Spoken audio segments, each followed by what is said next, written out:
Joe Biden wants this election to be about Hitler versus George Washington. And of course, he's George Washington and Donald Trump's Hitler. I want to remind some of you that the Democrat Party uses the Hitler card as much as they use the race card, as much as they use all their cards. They called Barry Goldwater Hitler. They called Ronald Reagan Hitler. They called George W. Bush Hitler. And now they call Donald Trump Hitler. But the real Hitlerians in the world, they don't call Hitler. They don't call Xi Hitler or Putin Hitler or the regime in Iran run by Hitler. They don't even call the head of Hamas or Hezbollah Hitler. No. It's only conservatives and Republicans who are Hitler. Pretty sick. And for those Holocaust survivors out there, on behalf of a nation, our nation, I want to apologize to you for the way the Democrat Party and the media throw around that word Hitler. When you look at your arms and you see burned numbers into your flesh, and you know who Hitler was and the Third Reich was, and to watch the likes of MSNBC and CNN and the pages of the New York Times and Washington Post throw around Hitler like it's no big deal. It's pretty sick. But they will stoop to anything and everything for power. So there's Joe Biden. He's giving a speech at Valley Forge.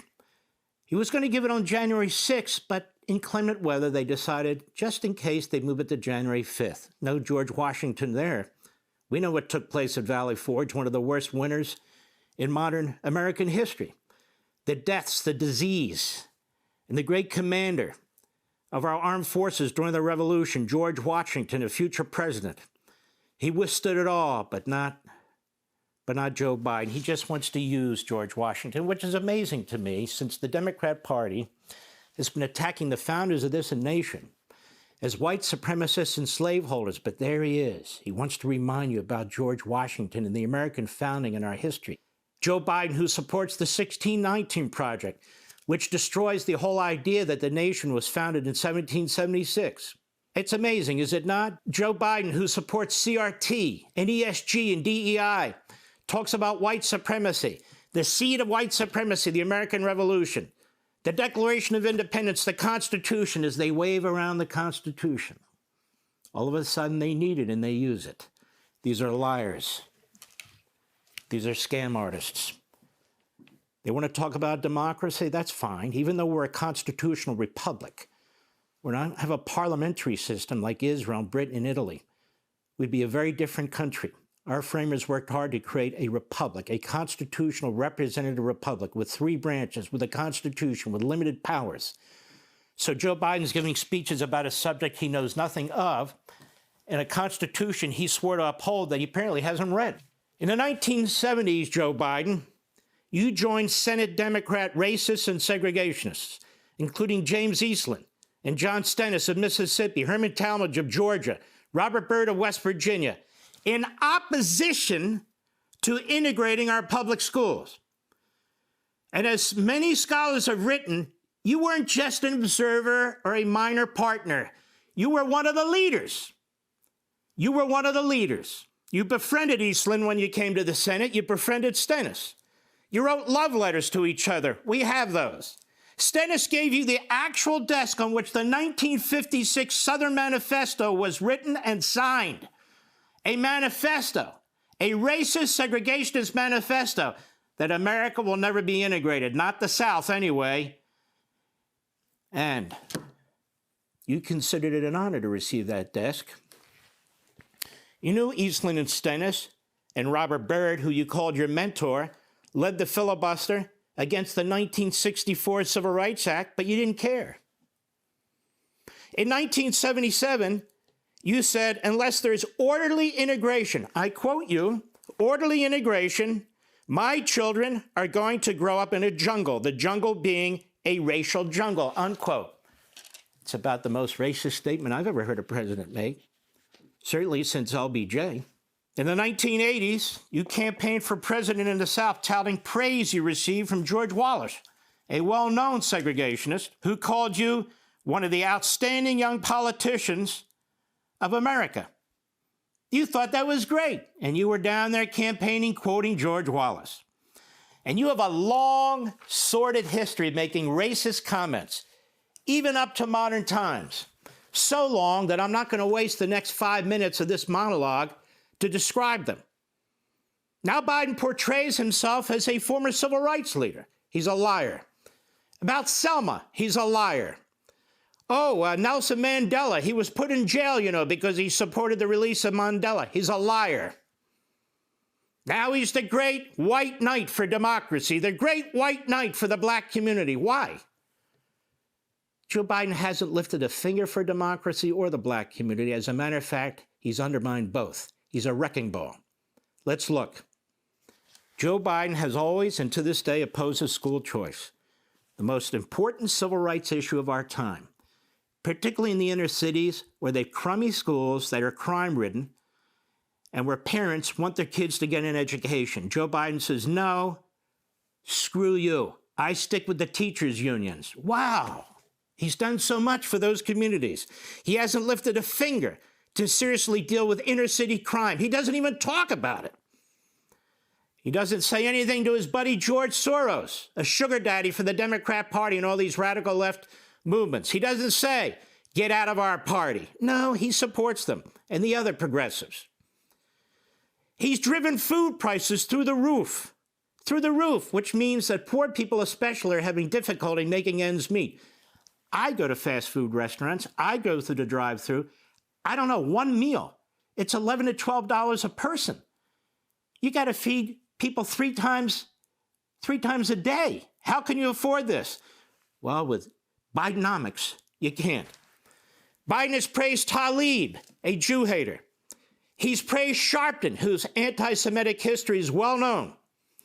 And he went to Sharpton's organization to get their support last time he ran. He never condemns the anti-Semites by name in his party. Never. He accommodates them. Now let's talk about the Constitution and Mr. I'm defending democracy. First Amendment. Biden, his regime set up a national disinformation board in the notoriously named Department of Homeland Security. To what? To curb the information sharing that's not accurate according to the government. Well, they had to back out of that once it was revealed, but they're now doing it in the shadows. They haven't stopped. Biden's regime pressured social media platforms in what is the most massive attack on free speech since Woodrow Wilson, another racist Democrat. Biden's Department of Justice, the Inspector General revealed that over 1 million searches, secret searches of United States citizens was conducted by the FBI under Biden.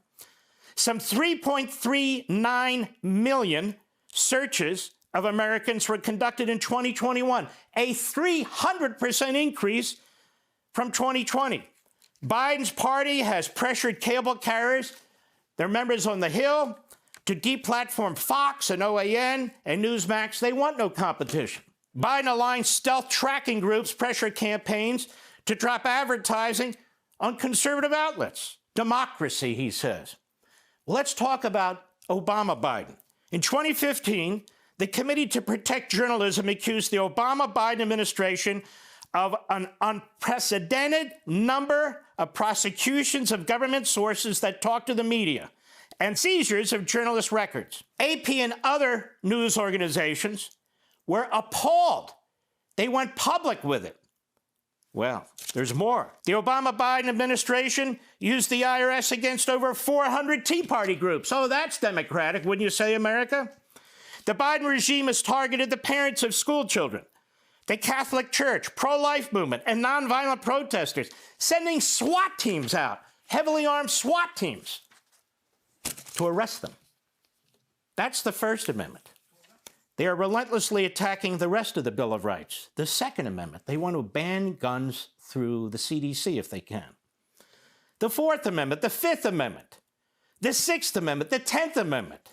The Bill of Rights are under attack by the Democrats and their man Biden. They're using the 14th Amendment to try and deny Donald Trump access to state ballot positions. Oh, let every vote count. And of course, they're lying about the basis for doing it. They're threatening to use the 14th Amendment to seize the power of the purse from the House of Representatives. That is a core function of the legislature. It is a core part of Congress. But Biden thinks he has the power to do all that himself if Congress doesn't bend to his demands. Democracy, America. Biden and his party went to eliminate the Electoral College, so you have a national popular vote where basically 11 blue states control the entire government. They're relentlessly attacking the independence of the Supreme Court and its conservative members because they're trying to force the court, threaten the court, to comply with its will and its agenda. They want to get rid of the Senate filibuster rule, so there's no way to stop their agenda. They want to add 4 more Democrats to the Senate through the District of Columbia and Puerto Rico, so the Republicans can never win a majority in the Senate. Wow, that democracy. They want to nationalize state election laws, turn the whole country into California, so you only have super majorities of Democrats in the House and in the Senate, and of course, always in the presidency. They oppose voter identification. They claim it's racist. Meanwhile, they're monitoring all of us, and they want us to register our guns. And they want to destroy the voting system while claiming to defend it with voter harvesting. Who's ever heard of counting ballots after an election's over? And they have other tools and tricks that they have used constantly. And most of all, immigration. And I barely have touched the list. Immigration. Patriotic, traditional immigration, I support 100%, and so do every American, virtually every American in this country. What we do not support is open borders that have as their purpose the destruction of our national sovereignty, the destruction of citizenship, the dumbing down of citizenship, and the destruction of our schools, the destructions of our culture, because there's no assimilation taking place in society generally. In other words, we oppose what happened to Athens. We oppose what happened to Rome, and we do not want it to take place in this country. There is no definitive reason for doing what Joe Biden's doing on this border other than to undermine the Constitution, undermine the citizenry in this country, and undermine what he calls democracy. This will be a long campaign, so I'm just starting. Joe Biden doesn't stand for democracy. He wants to fundamentally transform America, just like his buddy Barack Obama. Well, if you want to fundamentally transform America, you have to defy the limits in the Constitution. You have to issue executive orders like lollipops on Halloween, which is exactly what he does. You have to change equality to equity. Men are women, women are men, so you have to destroy women's sports. You have to control language and pronouns. You have to do all these things, which he's doing, and more, by dictatorial fiat out of the White House. No, Joe, you don't support democracy. You even defied the Supreme Court in 2 rulings when it comes to the student loans. They said, Joe, you can't do that. Joe says, oh, yes, I can. Watch me.